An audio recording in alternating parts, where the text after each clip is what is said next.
Hello, you two. Isn't it a beautiful day? You're welcome to use this office as long as you need.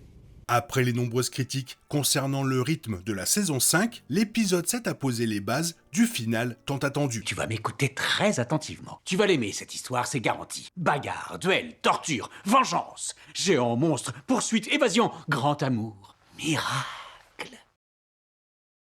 Le monde des Boys change à une vitesse fulgurante et la situation ne fera qu'empirer. Si les spectateurs ont retenu une leçon de cette série, c'est que le chemin vers le fascisme est pavé du sang des opprimés. La prise de pouvoir du protecteur, inspirée par Jésus, est l'incarnation même de la persécution religieuse. Recourir aux médiums les plus dangereux pour lire dans les pensées sans le consentement des gens, c'est fait. Ordonner à ces mêmes personnes de croire au protecteur comme en Dieu sous peine de mort certaine, c'est fait. Appliquer des lois interdisant de vénérer quiconque d'autre que lui, c'est fait. C'est une réflexion terrifiante mais percutante sur la manière dont l'Amérique force les personnes d'autres confessions à se convertir et sur le lien indissociable qui unit ce phénomène à la suprématie blanche. La première partie de la saison 5 des Boys a peut-être été un peu décousue, mais l'intrigue s'est nettement accélérée ces dernières semaines. L'épisode 6 s'est terminé sur un cliffhanger dramatique et haletant, exactement ce dont la série avait besoin. Le petit soldat a défié tous les pronostics et a remis à son fils les clés de l'immortalité. Tout ce pourquoi nos héros se sont battus et ont versé leur sang aura été vain. C'est une introduction percutante à l'avant-dernier chapitre de la série, et l'épisode 7 réussit globalement à consolider ses bases. Naturellement, le protecteur est l'un des principaux atouts de l'épisode 7, et à ce stade, il a complètement perdu la raison. En plus de dissoudre le Congrès, d'assassiner le président des États-Unis, d'envoyer l'armée dans les villes pour arrêter les stèles activistes et d'interdire le lait de noix, l'atrocité la plus odieuse de toutes, il dissout les 7. Il savoure peut-être sa nouvelle divinité, mais on nous rappelle vite que rien ne pourra jamais combler le vide abyssal de besoin et de solitude qui habite son cœur desséché. Cela introduit parfaitement la réunion entre lui et le petit soldat, où ce dernier tente de s'enfuir discrètement à Bogota. Si l'immortalité semble d'abord adoucir ses traits de caractère, sa scène avec le petit soldat révèle clairement que la légende avait raison, il ne sera jamais heureux. Vivre éternellement ne résoudra pas tous ses problèmes. Sa volonté de tout faire pour retenir son père prouve que son traumatisme non résolu est son talon d'Achille. Non pas que le traumatisme soit une faiblesse, mais dans le cas du protecteur, c'est un rappel constant qu'il n'est pas un dieu, qu'il est humain. Le petit soldat ne mâche jamais ses mots avec son fils, et cela le blesse profondément. Même si l'épisode 6 ne justifie pas la décision du petit soldat de remettre le V1 au protecteur, la série insiste au moins sur le fait que c'était un acte motivé par l'amour qu'il portait à Stormfront, et non pas par son attachement au protecteur. J'imagine que le petit soldat ne sera pas ravi qu'il ait assommé et remis dans la chambre cryogénique. Je suppose qu'il a encore un rôle à jouer dans l'épisode final, mais je ne serais pas déçu si son histoire se terminait ainsi. J'ai le même sentiment concernant l'homme-poisson, qui traverse une période très difficile dans l'épisode 7. Sa récompense pour sa loyauté indéfectible envers le protecteur est d'être congédié et jeté aux oubliettes sans ménagement. Il a tout sacrifié pour Vought et son maître, et il n'a absolument rien obtenu en retour. En quittant la tour des 7, il apprend que ses amis poissons le tiennent responsable de l'explosion de l'oléoduc. Xander, doublé par Samuel L. Jackson en personne, le menace de mort s'il met le pied dans l'eau. Le personnage semble avoir définitivement dépassé le stade de la rédemption, alors que sa dernière scène dans l'épisode le montre fuyant tandis qu'un innocent se noie. C'est à ce moment-là qu'il laisse tomber son masque. C'est un lâche sans scrupules, sans aucune morale, qui s'éclipse tandis que la foule se retourne contre lui. Certes, ce serait la conclusion idéale pour lui, je ne serais pas fâché si c'était la dernière fois qu'on le voit. C'est une fin à la hauteur de la lâcheté qu'il est. Impossible de parler des méchants sans évoquer Ophaser et son incroyable numéro musical d'ouverture. C'est un plaisir de voir la série exploiter pleinement le talent de Diggs pour la comédie musicale dans une séquence aussi hilarante que gênante. Diggs est excellent tout au long de l'épisode. On comprend mieux un homme profondément croyant qui doit aussi faire face au fait que peu de gens autour de lui partagent ses convictions. L'épisode 7 explore avec brio le thème de l'espoir dans une période désespérée. À ce stade, même Yui peine à garder le moral, obligeant le profondément cynique Butcher à incarner la lueur d'espoir en ces temps sombres. La crème partage également une scène marquante avec Stella où il lui explique la véritable signification de son étrange surnom et laisse tomber son masque de cynisme. De toute l'équipe, la crème est sans doute celui dont l'évolution est la plus réussie cette saison. Autre moment fort de la semaine, le retour de Joe Kessler, l'ami de Butcher à la CIA. Il est amusant de constater que Kessler a joué un rôle important dans la série sans jamais avoir été un personnage à part entière. C'est satisfaisant d'en apprendre davantage sur l'histoire complexe entre Butcher et Kessler, et surtout de voir Huey prendre enfin le dessus sur Synapse malgré ses pouvoirs. Puis vient le dénouement tragique de l'épisode 7, où le Français livre son ultime combat contre le Protecteur. Sa mort n'est pas forcément surprenante, car le scénario laissait clairement présager une issue tragique pour lui et Kimiko. Toutefois, le scénario tombe dans des clichés narratifs éculés, à commencer par leur discussion sur leur avenir commun. Il finit par se laisser séduire par l'idée d'avoir des enfants avec Kimiko. Son monologue à Sage sur l'amour était également un signe avant-coureur de son destin tragique. Malgré tout, l'épisode installe un suspense haletant après l'arrivée du Protecteur, nous laissant nous interroger sur sa fin. Heureusement, il s'en sort avec panache. Au moins, le personnage a droit à une sortie digne de ce nom, même si elle est un peu convenue. La série avait absolument besoin d'une mort marquante pour nous rappeler l'enjeu du final, et le sacrifice du Français est amplement mérité. Côté interprétation, l'avant-dernier épisode met en lumière les performances exceptionnelles de Suzanne Hayward et Karen Fukuhara. Si le personnage de Sage a souffert cette saison, le talent de Hayward est indéniable. Sa présence à l'écran est captivante. La prestation de Fukuhara dans les dernières minutes de l'épisode est bouleversante. Impossible de retenir ses larmes lorsqu'elle serre le Français dans ses bras. On aurait aussi pu imaginer Kimiko venger le Français en tuant le Protecteur dans le final, après avoir acquis les pouvoirs du petit soldat, mais ce serait trop prévisible. Cela priverait également Butcher de toute raison d'être dans la série, la motivation qui alimente son désir d'éliminer le Protecteur.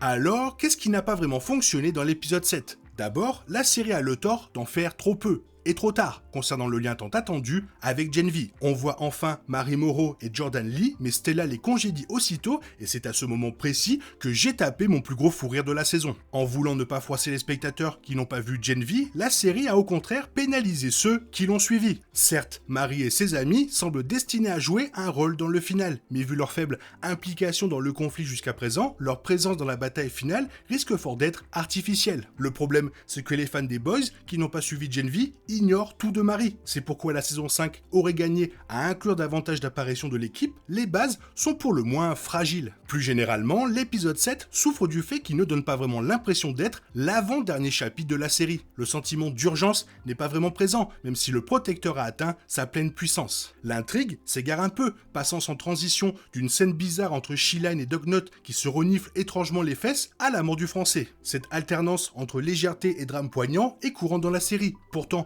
on aurait pu s'attendre à un changement de ton dans l'avant-dernier épisode, vu l'enjeu. Ce changement nuit à la concentration et casse le rythme. Dans l'ensemble, cet épisode ressemble à une nouvelle aventure rocambolesque de Butcher et sa bande. Seule la mort du Français nous rappelle que le dénouement approche à grands pas. On a l'impression que la série a trop d'intrigues à résoudre et trop de personnages encore en vie pour que tout se termine de façon nette et satisfaisante dans un dernier épisode de 1 heure. On comprend alors que les spectateurs n'aient droit à un final bâclé et précipité.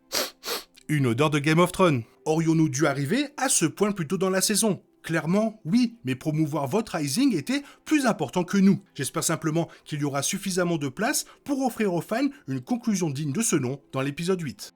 Après 7 ans, le Français est devenu le premier membre principal des Boys à mourir, survivant jusqu'à l'avant-dernier épisode de la série avant sa disparition tragique. Bien qu'il soit difficile de voir partir le membre le plus drôle du groupe, sa mort était nécessaire avant la fin de la série pour diverses raisons. Tout d'abord, les Boys avaient besoin d'une mort marquante avant le final. Jusqu'à présent, la saison 5 n'a pas hésité à éliminer des personnages importants, et avec la mort de A-Train, Firecracker et de Black Noir dans les 6 épisodes précédents, la série a su éviter l'écueil de la dernière saison de Stranger Things, qui s'est montrée trop prudente dans sa phase finale. Cela dit, aucun des 6 protagonistes principaux n'est mort depuis le début de la série, et même si d'autres pourraient périr lors du final, la mort du Français était cruciale pour intensifier la tension et montrer que personne n'est à l'abri. De plus, sa relation avec Kimiko était vouée à l'échec, ce qui signifiait qu'un seul d'entre eux pouvait survivre. Maintenant que Kimiko peut parler, il est clair qu'ils ont des aspirations différentes. Certes, il était prêt à faire des compromis, mais malgré leur amour, leur avenir était incompatible. Quoi qu'il en soit, sa mort met fin à cette situation.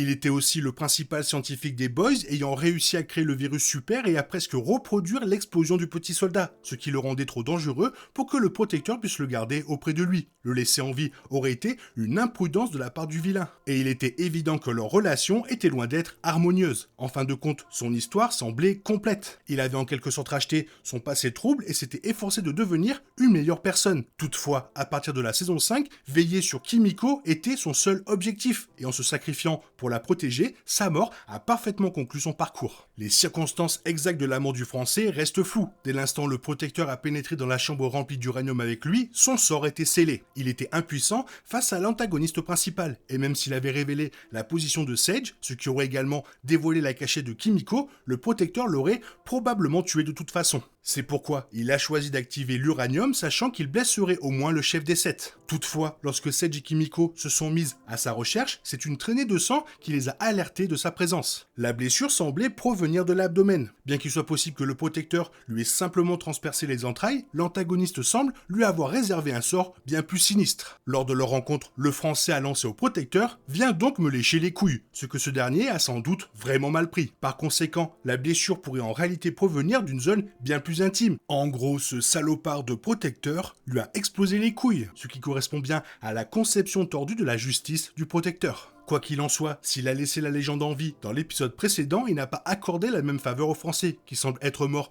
d'une hémorragie, même si les effets des radiations l'auraient probablement tué de toute façon.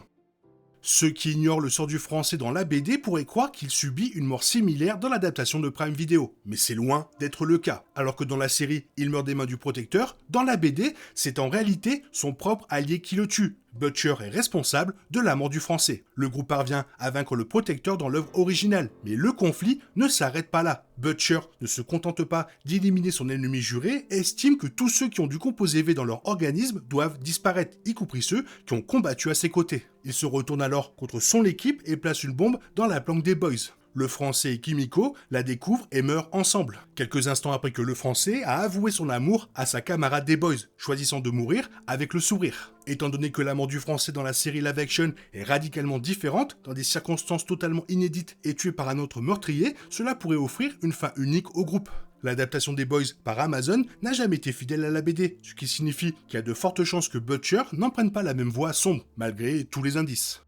Sans le Français, les Boys sont considérablement affaiblis, leurs moyens de riposter contre le protecteur étant bien plus limités. Depuis le départ de Samir Shah et de sa fille Zoé, il était leur seul moyen de développer le virus super et leur principale source d'avancées scientifiques, désormais perdue. Heureusement, grâce à son intelligence supérieure, Sister Sage pourrait prendre le relais, mais il est probable qu'il n'y ait plus de temps pour explorer de nouvelles idées. Kimiko pourrait également choisir de persévérer dans l'expérience sur les radiations, animée par le désir de venger le Français, mais pas avant d'avoir pris le temps de faire son deuil. Par conséquent, les prochaines étapes de l'équipe consisteront vraisemblablement à rendre hommage aux Français avant de se lancer pleinement dans la lutte contre le protecteur. Entre le recrutement des héros de Gen V et peut-être le retour de Ryan, ils seront déterminés à tout mettre en œuvre pour vaincre le grand méchant. Bien sûr, la mort du Français pourrait susciter des inquiétudes, surtout après que Yui a découvert le passé de Butcher, car les proches du Britannique finissent souvent par mourir. Pourtant, malgré toute cette tristesse et cette peur, traquer le protecteur sans retenue semble être la seule option pour l'équipe, quel qu'en soit le prix. La dynamique ne sera certainement plus la même et il sera difficile de garder espoir, mais sans agir, le sacrifice du Français sera vain. Le final de la saison 5 promet donc d'être explosif car la guerre des protagonistes contre le protecteur prendra fin d'une manière ou d'une autre. Dans la saison 2 de Gen V, l'ancien PDG de Vought, Stan Edgar, a révélé que Marie avait été créée par le même projet qui a donné naissance au protecteur. Pour les spectateurs n'ayant pas vu Gen V, la crème mentionne que Marie possède une force équivalente à celle du protecteur, ce que Marie dément. Alors, dans quel rôle Annie et la crème ont-ils besoin de Marie et Jordan? Il est possible qu'ils aient simplement eu besoin d'elle pour protéger les personnes qu'ils ont secourues. Mais la fin de l'épisode laisse planer le doute. Les pouvoirs de manipulation de sang de Marie pourraient possiblement permettre d'éliminer le V1 du sang du protecteur, le rendant ainsi vulnérable et capable de le tuer. Mais si c'était une solution, on a l'impression que les Boys y auraient pensé plus tôt. Le dialogue de Marie réfute même explicitement l'idée qu'elle puisse vaincre le protecteur. Alors, quel sera le rôle de Marie pour le dernier épisode ?